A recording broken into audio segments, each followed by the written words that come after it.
मराठी ग्रुपतर्फे मनस्वी आभार मानते. खूप कष्ट करून सर्वजण या कार्यक्रमाचे आयोजन केले आहे आणि इथे पोहोचले आहेत.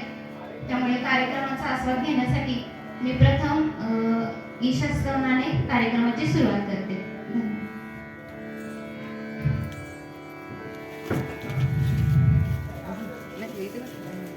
हे शारदे माँ, हे शारदे माँ, हे शारदे माँ, हे शारदे माँ, अज्ञानता से हमें तार दे माँ, अज्ञानता से हमें तार दे माँ, हे शारदे माँ, हे शारदे माँ, हे शारदे माँ, हे शारदे माँ, तू स्वर की देवी है, संगीत तुझसे, हर शब्द तेरा है, हर गीत तुझसे, तू स्वर की देवी है, संगीत तुझसे, हर